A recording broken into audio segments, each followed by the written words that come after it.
Baik, kita bicarakan tentang soal luas untuk ARM1 dan ARM2.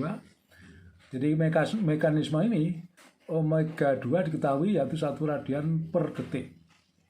Ini panjang batang O2B atau batang bumbu 2 ini panjangnya diketahui sekian ya, 25,4 mm, maka kecepatan titik B ini bisa dihitung. Jadi VB sama dengan 1 atau ini omega 2 kalikan ini O2B jari-jarinya. Di 25,4 mm per detik. Nah, kemudian ini kita tentukan ini adalah kutub.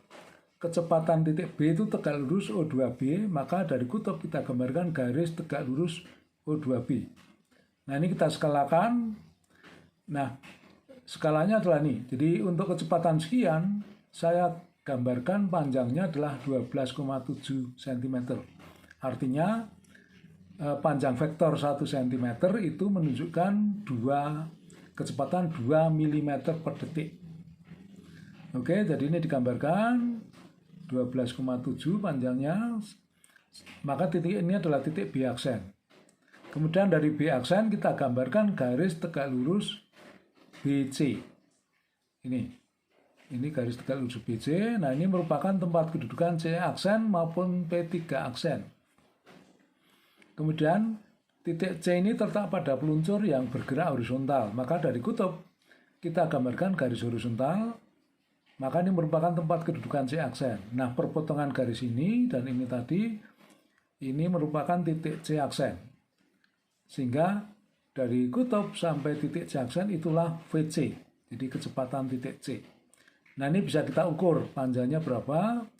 Jadi kalau diukur itu ketemunya kurang lebih ini 10,21 cm. Maka kecepatannya VC bisa kita hitung yaitu sama dengan O2 aksen C aksen dibagi O2 aksen B aksen dikalikan VB. Maka kalau dihitung ketemunya adalah 20,42 mm per detik. Kemudian untuk menentukan P3 aksen itu kita pakai perbandingan ini.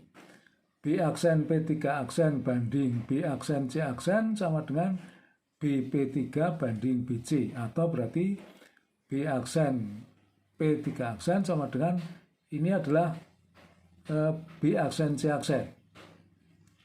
B aksen C aksen berarti ini, panjang ini. Jadi ini bisa diukur.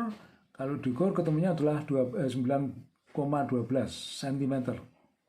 Kemudian dikalikan BP3 itu berarti ini 38,1, kemudian dibagi BC. BC dari sini sampai sini, jadi 88,9 tambah ini 38,1 itu kalau dihitung 127. Maka B aksen P3 aksen ketemunya 2,74 cm.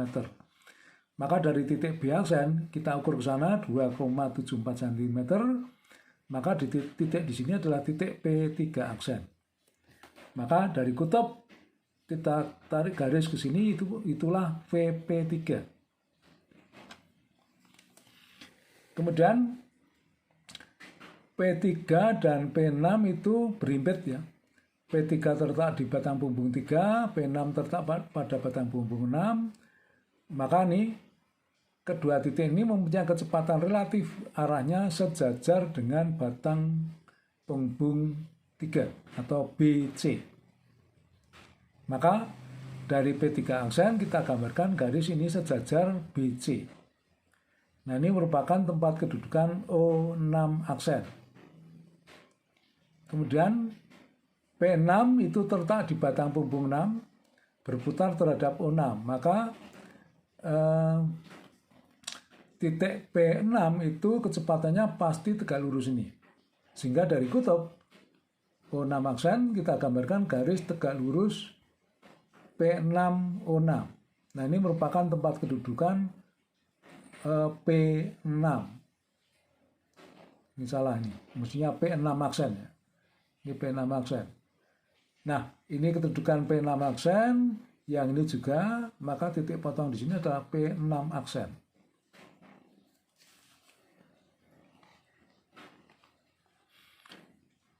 Kemudian selanjutnya untuk menghitung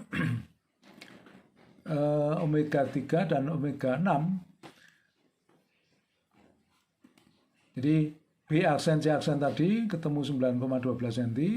Kemudian VB relatif terhadap C. Jadi kecepatan relatif B terhadap C itu sama dengan B aksen C aksen dibagi O2 aksen B aksen kalikan VB.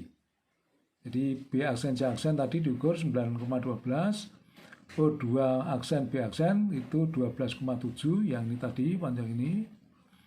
Kalikan kecepatan VB 25,4. Jadi ketemunya 18,24 mm per detik. Ini adalah kecepatan B relatif terhadap C. Makanya untuk selanjutnya adalah omega 3 adalah VB strip C atau kecepatan B relatif terhadap C dibagi panjang BC. Jadi ini 18,24, BC-nya adalah ini 38,1 ditambah 88,9. Jadi ketemunya omega 3 0,144 radian per detik. Jadi kalau kita lihat arahnya adalah berlawanan arah jarum jam BJJ. Kemudian untuk menghitung yang omega 6 kita hitung dulu O6 P6 aksen, O6 aksen P6 aksen. Jadi dari sini ke sini. Jadi kalau diukur itu 5,32 cm. Kemudian kecepatan P6 VP6 sama dengan O6 aksen P6 aksen dibagi O2 aksen B aksen kalikan VB. Jadi 5,32 dibagi ini panjang VB ya, ini panjang VB tadi kalikan ini kecepatan PB. Nah, VP6 ketemunya 10,64 mm per detik. Sehingga omega 6 sama dengan VP6 dibagi O6 P6. Jadi 10,64 dibagi O6 P6 itu ini 76,2. Nah, ketemunya adalah 0,14 radian per detik. Oke, mungkin sampai itu. Untuk arahnya itu berlawanan jarum jam. Sekian.